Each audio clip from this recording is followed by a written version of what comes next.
बेहतरीन क्वेश्चन है, ठीक है। साइकोमेट्री का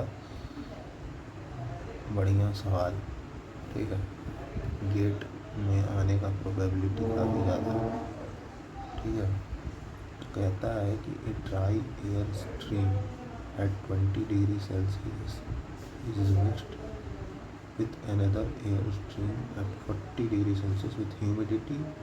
जब भी वर्ड ह्यूमिडिटी रहे तो मतलब he is talking about omega, not phi, ठीक है। Okay, so a dry air stream at 20 degree Celsius, ये मेरा 20 डिग्री सेल्सियस पे ड्राई एयर है, ठीक है। इसका ओमेगा 0 है, ठीक है।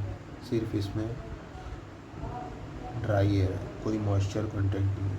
इसको मिक्स किया गया है 40 डिग्री सेल्सियस के, ओमेगा यहाँ दिया हुआ 10 ग्राम पर केजी ऑफ ड्राई, ठीक है।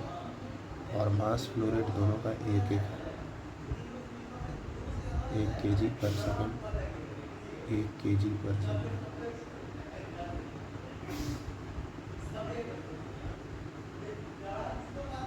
इसको मिक्स किया गया है, एक मिक्सिंग चैम्बर हम मान लेते हैं, ठीक है। और ऐसा हम मानेंगे कि इस मिक्सिंग चैम्बर में कोई हीट का लॉस नहीं है, ठीक है। क्योंकि अगर हीट का लॉस होता तो वो खुद बोलता नहीं।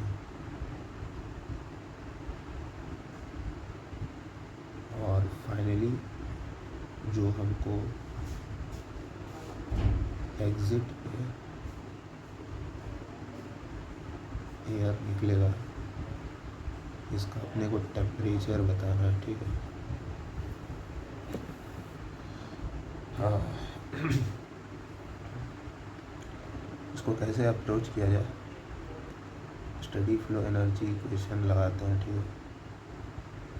Q0 है, इसको सिस्टम मान लेते हैं, Q0 है। कंट्रोल वॉल्यूम का वर्क डन 0 है, डेल्टा KE डेल्टा PE 0 है। तो वहाँ से सिर्फ एक इक्वेशन आएगा, डेल्टा H बराबर 0, इंथैल्पी इन बराबर इंथैल्पी आउट, ठीक है। तो इंथैल्पी कमिंग इन, अब देखो ड्राई एयर का इंथैल्पी तो बड़ा सिंपल है लिखना है, ठीक है। H1 प्लस H2 बराबर H3, ठीक है। इसको H3 ले रहे हैं, ठीक है। ड्राई एयर का इंथैल्पी कैसे लिखेंगे, CP 1.005 इंटू टेम्परेचर 20। भूल के भी इसको डिग्री सेल्सियस से केल्विन में मत कर देना, क्योंकि यहाँ पे हम लोग ट्रिपल पॉइंट को रेफरेंस लिए हैं, ठीक है।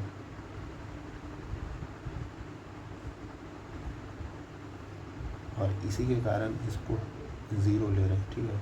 ऑलमोस्ट 0 है, ठीक है। क्योंकि एब्सोल्यूट इंथैल्पी कहीं पर डिफाइन नहीं होता, तो कहीं तो रेफरेंस लेना पड़ेगा।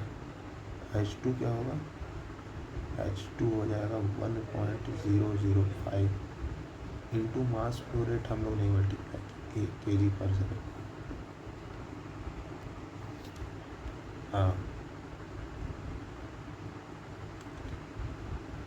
ये हम लोग एक्चुअल मतलब स्पेसिफिक इंथैल्पी नहीं लिख रहे हैं, मास से मल्टीप्लाई करके लिख रहे हैं, ठीक है। अब यहाँ पर क्या हो जाएगा, 1 इंटू का 1.005 इंटू का 40 प्लस का ओमेगा, ओमेगा कितना है 10 ग्राम, यानी कि 0.01 ग्राम को केजी में करना पड़ेगा, ठीक है। ओमेगा को हमेशा केजी पर केजी और ड्राई एयर में रखते हैं, इंटू का 2500 प्लस का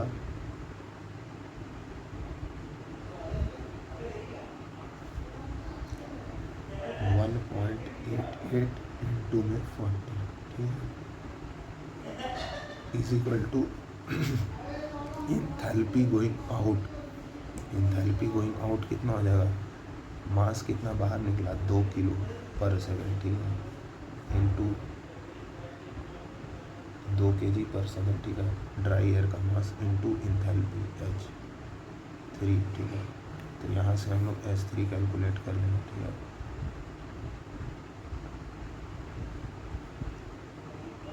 अब जैसे ही इंथैल्पी आ गया, कुछ भी आएगा किलो जूल पर KG of dry air suppose करो।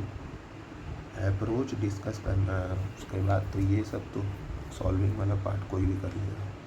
H3 आ गया, अपने को टेम्परेचर चाहिए, तो इस H3 को क्या लिख सकते हैं, Cp 1.005 टाइम्स का T प्लस का ओमेगा 2500 प्लस का, अच्छा सॉरी, ओमेगा तो चेंज हो जाएगा क्योंकि बाहर निकलने वाला ओमेगा वो नहीं रहेगा, रुको बता रहे हैं उसमें 1.88 T, ठीक है, इज इक्वल्स टू H3 जो हम लोग यहाँ से निकाले हैं, जो भी आया हो यहाँ रख देंगे, ठीक है। अब ओमेगा का बात है जहाँ तक, देखो ओमेगा यहाँ का ओमेगा क्या होगा 10 ग्राम पर केजी, ठीक है, और यहाँ का ओमेगा कुछ नहीं है, ठीक है। जब बाहर जो स्टीम निकलेगा, बाहर जो एयर निकलेगा वो मॉइस्ट एयर होगा, इसके कारण मॉइस्ट एयर में ड्राई एयर मिलाएंगे तो मॉइस्टिंग एयर निकलेगा, ठीक है। तो ये हो जाएगा, देखो 10 ग्राम पर 2 kg ड्राई एयर, ठीक है, 10 ग्राम पर 2 kg dry air, not 1 kg। अब ग्राम को kg में कर देंगे तो 0.01 यहाँ पे रख देंगे, इसको 0.01/2। सब चीज़ तो पता है यार, यहाँ से टेम्परेचर फाइंड आउट कर लेंगे, ये एंथैल्पी हमको यहाँ पता ही है, ठीक है।